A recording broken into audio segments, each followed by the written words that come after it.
मैंने जैसे तैसे करके शांति को अपनी चिकनी चुपड़ी बातों से अपनी मोहब्बत के शीशे में उतार लिया था। हालांकि बहुत सी तसल्लियों, वादों और कसमों के बाद उसने मेरी मोहब्बत का यकीन किया था। जब उसे मैंने पूरी तरह अपनी मोहब्बत के जाल में फंसा लिया और मुझे यकीन हो गया कि अब शांति मेरे लिए किसी भी हद तक जा सकती है, तो मैंने उसको शादी के लिए प्रपोज कर दिया।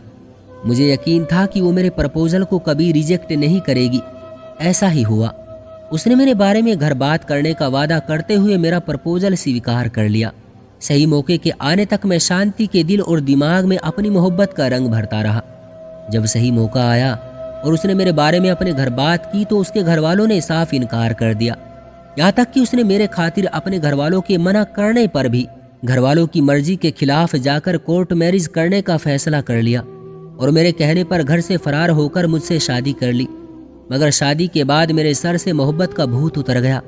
जब उसको मेरे घर वालों ने स्वीकार करने से इनकार कर दिया तो उसने मुझे घर वालों को छोड़कर अलग रहने पर मजबूर करना चाहा।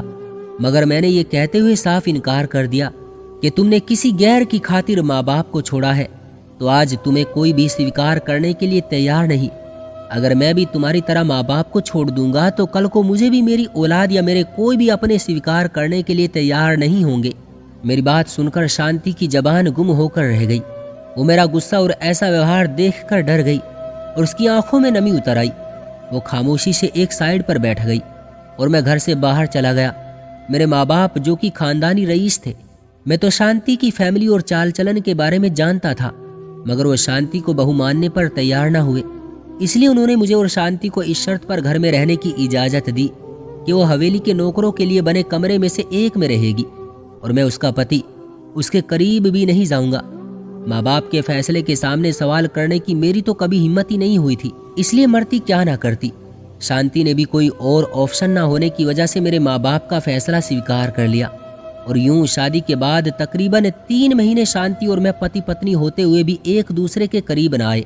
हाँ, अलबत्ता शांति बाकी नौकरों की तरह घर के कामकाज करने लगी। मैं शांति के साथ शिफ्ट हो गया, मगर उसकी मोहब्बत मर चुकी थी। अब बस वो मजबूरी में इस रिश्ते को निभा रही थी। उसके लिए मेरा होना ना होना बराबर था। वक्त गुजरता रहा, शांति उम्मीद से हो गई। जब उम्मीद से हुई तो मेरे माँ बाप का व्यवहार उसके साथ थोड़ा नर्म सा हो गया। मगर जब उसके पेट में मौजूद बच्चा 5 महीने का हो गया और मेडिकल करवाने पर पता चला कि आने वाला बच्चा बेटा नहीं बल्कि बेटी है, तो मेरे माँ बाप ने हवेली को सर पर उठा लिया और शांति एक बार फिर मेरी और मेरे माँ बाप की नजरों में गिर गई।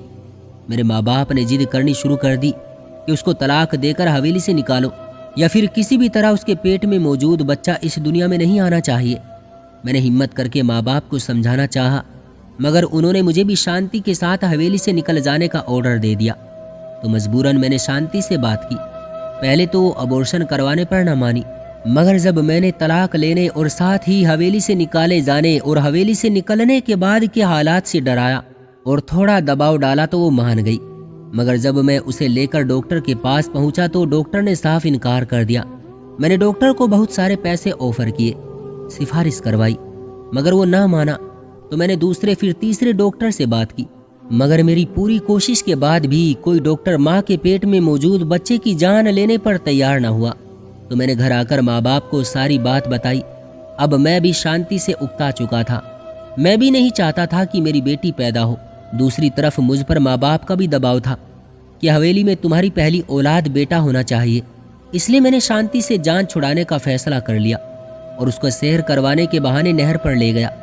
नहर पर ले जाकर शांति के दुपट्टे से ही उसके हाथ पांव बांधकर जब उसको मैं जानवरों की तरह जमीन पर घसीटते हुए नहर में फेंकने के लिए ले जा रहा था, तो उसने मुझे बहुत कस्में वास्ते दिए। मुझे तलाक तक देने पर तैयार हो गई थी। उसने मुझे मेरी मोहब्बत, वादे, कस्में सब कुछ याद करवाए थे, मगर मेरे लिए अब वो उसकी कोख में मौजूद बच्चे समेत सब कुछ बेकार हो चुका था। मैंने उसकी कमीज में 6 ईंटें डालने के बाद उसको नहर में फेंक दिया और घर आकर माँ बाप को सब कुछ बता दिया।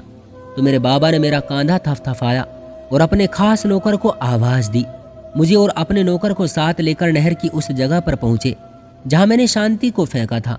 नौकर ने नहर में कूदकर उसकी लाश बाहर निकाली। उसकी कमीज से ईंटें निकालने के बाद उसकी लाश को दोबारा नहर में फेंक दिया और मेरे बाबा ने पुलिस को खबर कर दी कि मेरा बेटा और बहू नहर पर घूमने आए थे बहू अंधेरे की वजह से फिसलकर नहर में गिर गई है। काफी देर तक तलाश की मगर नहीं मिल रही।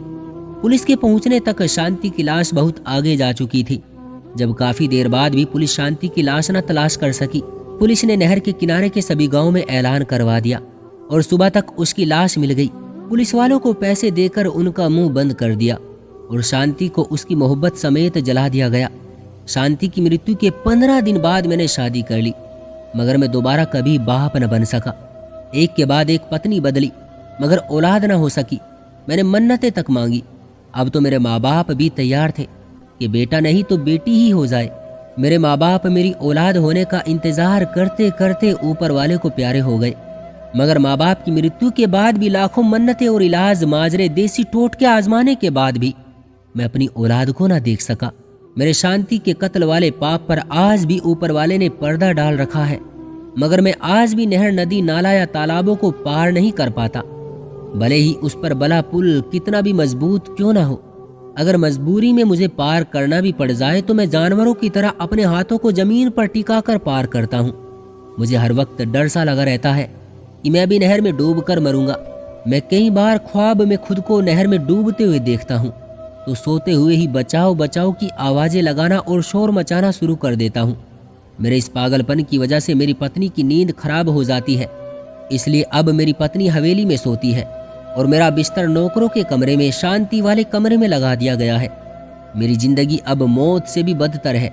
मुझे गांव के छोटे बच्चे भी खेलते हुए कहते हैं कि जितनी मर्जी झाड़ फूंक करवा लो, चौधरी साहब तुम्हें तो इत्थे ही मरना है। मैं मौत मांगता हूँ, मगर मुझे मौत भी नहीं आती। सच कहते हैं ये दुनिया वाले, जैसा करोगे वैसा भरोगे। अगर किसी की बेटी के साथ ऐसा करोगे तो अपने साथ इससे भी बुरा हो सकता है।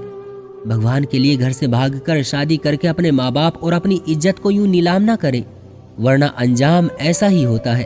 अगर कोई पसंद है तो माँ बाप से कहकर शादी कर ले, वरना माँ बाप की खुशी में खुश रहे, इसी में कामयाबी है। क्यों दोस्तों, सही कहा ना मैंने?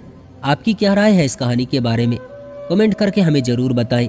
वीडियो को लाइक करके चैनल को सब्सक्राइब कर लीजिए और साथ में घंटी को दबाकर ऑल पर सेट कर लीजिए ताकि आने वाली वीडियो आपको तुरंत मिले। मुझे दीजिए अगली वीडियो तक इजाजत, तब तक के लिए धन्यवाद।